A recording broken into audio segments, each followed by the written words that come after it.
ప్రతి యాక్టర్కి స్పెషల్గా ప్రతి హీరోకి ఏదో ఒక క్యారెక్టర్ అనేది ఇప్పటి వరకు చేయలేదు, చేస్తే ఇలాంటి చేయాలి అనే టైప్లో ఉంటుంది కదా. నాని గారు అదేనండి, మన న్యాచురల్ స్టార్ నాని గారి విషయంలో మాత్రం నాకు అది అనిపించింది ఏంటి అంటే, ఇంతకు ముందంతా కూడా ఆయన చూసిన విధానం లేదా ఆయన యాక్టింగ్ విధానం ఈ మూవీలో ఎస్పెషల్లీ చాలా డిఫరెన్స్ అయితే చూపించారనమాట. ఒకవైపు స్టైలిష్గాను ఉన్నారు, ఇంకొక వైపు రూడ్ యాటిట్యూడ్తో కూడా ఉన్నారనమాట. తెలిసిందే కదా, హిట్ సిరీస్ అన్నిట్లో కూడా హీరోస్కి సపరేట్ యాటిట్యూడ్ అయితే ఉంటుందన్నమాట. పోలీస్ అయినప్పటికీ కూడా ఒక డిఫరెంట్ యాటిట్యూడ్ ఉంటుంది.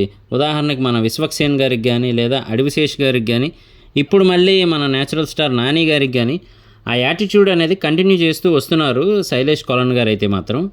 కాకపోతే ఈ టీజర్ ప్రకారం చూస్తే మాత్రం హిట్ 1 హిట్ 2 కంటే కూడా ఈ థర్డ్ కేసు అంటే హిట్ 3 ఏదైతే ఉందో అందులో ఇంకా కొంచెం రక్తపాతం, వైలెన్స్ ఎక్కువగా ఉండేలా అయితే ఉందన్నమాట. కాకపోతే ఇక్కడ హైలైట్ ట్విస్ట్ ఏం పెట్టారంటే, లాస్ట్లో ఇంతకు ముందంతా నన్ను చూసింది వేరు, ఇప్పుడు చూపిస్తాను నా ఒరిజినల్ అనే టైప్లో అయితే పెట్టారనమాట.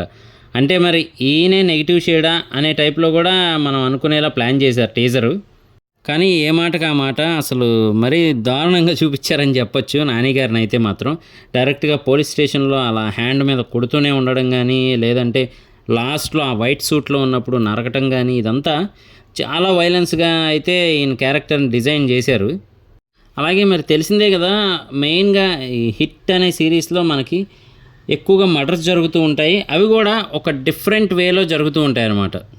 అంటే ప్యాటర్న్ ఉంటుంది, కానీ అది ఎందుకు చేస్తున్నారు, ఎవరు చేస్తున్నారు అనేది మాత్రం మనకు కూడా చాలా కన్ఫ్యూజింగ్గా ఉండేలా ఉంటుందన్నమాట. సో లాస్ట్కి అయితే మాత్రం ఒక కంక్లూజన్ ఇస్తారు, కానీ అప్పటి వరకు మాత్రం మనకి ఆ సస్పెన్స్ అనేది మెయింటైన్ చేస్తూ వెళ్తారు, థ్రిల్లింగ్ ఎక్స్పీరియన్స్ని కంటిన్యూ చేస్తూ ఉంటారు. ఇందులో కూడా అదే కనబడుతూ ఉంది. కాకపోతే మనకు ఆల్రెడీ హిట్ లాస్ట్లో చెప్పినట్టుగానే చాలా వైలెంట్, అలాగే చూడడానికి కూడా ఖైదీలు భయపడేలా ఉంటుంది అని చెప్తూ ఉన్నారనమాట రావు రమేష్ గారు కూడా. అంటే క్రిమినల్స్ కూడా భయపడేలా ఉంటారు అని చెప్పి. ప్రస్తుతానికి టీజర్ మాత్రమే రిలీజ్ చేశారు. చాలా బాగుంది టీజర్ అయితే మాత్రం, నాకు నచ్చింది ఎస్పెషల్లీ. అంటే అతని పేరు వింటేనే ఆఫీసర్స్ కూడా బాబోయ్ అనే టైప్లో అయితే ఉందన్నమాట. సో చూద్దాం మరి. ట్రైలరు మూవీ రిలీజ్ అయిన తర్వాత వాటి రివ్యూస్ కూడా చేద్దాము. మిస్ అవ్వకుండా ఉండాలి అంటే జస్ట్ ఫ్రీగా ఛానల్ సబ్స్క్రైబ్ చేసుకోండి, అలాగే వీడియోని లైక్ చేసి సపోర్ట్ చేయండి. నేను మీ ప్రసాద్, మళ్ళీ నెక్స్ట్ వీడియోలో కలుస్తాను. Love you all.